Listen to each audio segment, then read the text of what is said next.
Oi, meus amores, a nossa aula de hoje é no livro de História, página 67, certo? E a gente vai falar um pouquinho sobre a chegada dos portugueses ao Brasil.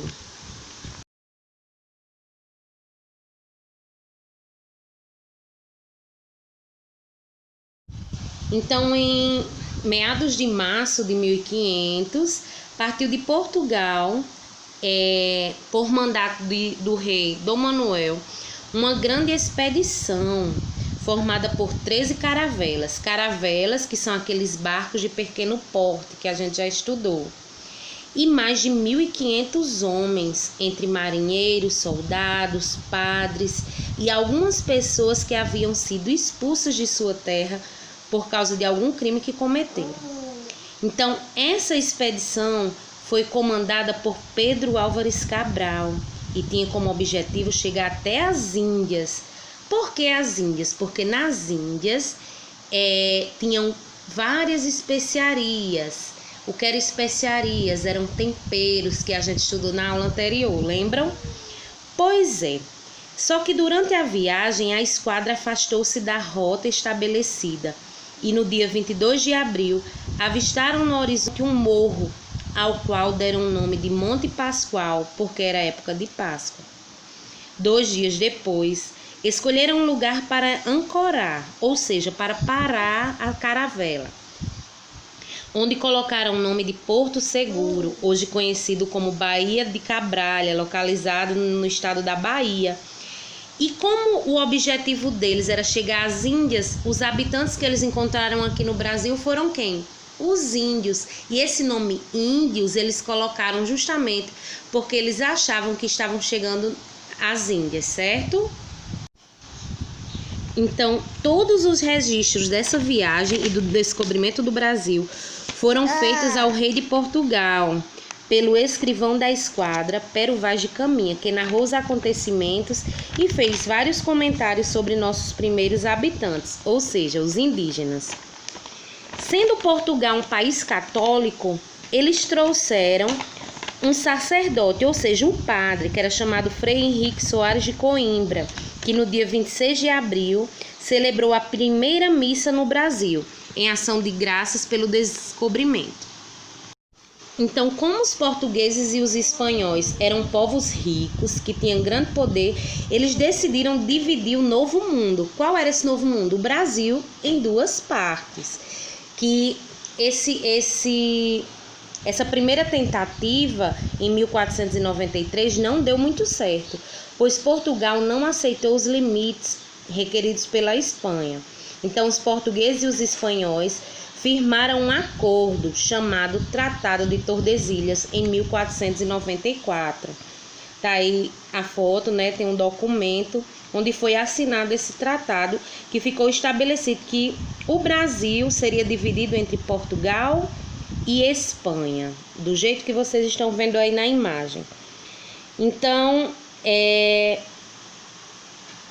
os ingleses, franceses e holandeses não gostaram da ideia, certo? Acharam injustiça, pois se o Novo Mundo era tão grande, porque somente Portugal e Espanha ia mandar, né? Melhor dizendo. Então, esses países também iniciaram suas viagens com o intuito de conquistar territórios e riquezas. Então, os franceses e ingleses atacaram as posses portuguesas e espanholas, praticando atos de pirataria, fato que enriqueceu os cofres dessas coroas. Então, antes do nome Brasil, tiveram vários nomes. E agora a gente vai ver alguns, certo? A princípio, a tripulação de Pedro Álvares Cabral pensou haver chegado a uma ilha. Então, eles deram o nome de Ilha de Vera Cruz. Então, no dia 2 de maio, a esquadra de Pedro Álvares Cabral, após a celebração da segunda missa, deixou as terras do Brasil e seguiu viagem para as Índias, onde deveria manter o comércio adquirindo as especiarias. Então, com o tempo, percebeu-se então que havia chegado a uma grande terra e passaram a chamar Terra de Santa Cruz, certo? Então, Terra de Santa Cruz foi o segundo nome dado ao Brasil.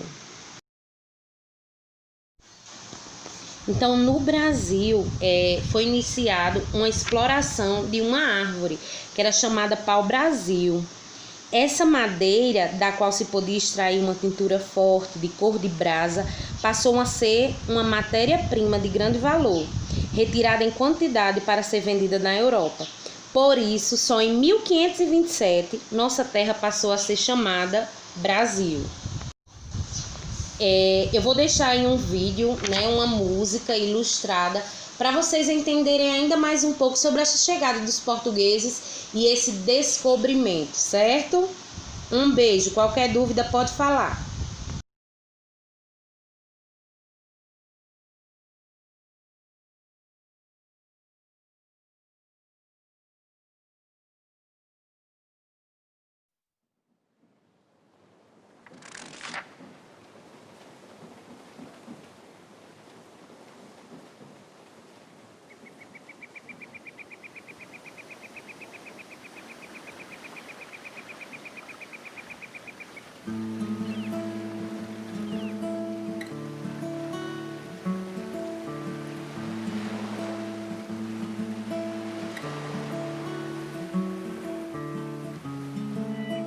Espantado viu-se indígena ao chegar das caravelas.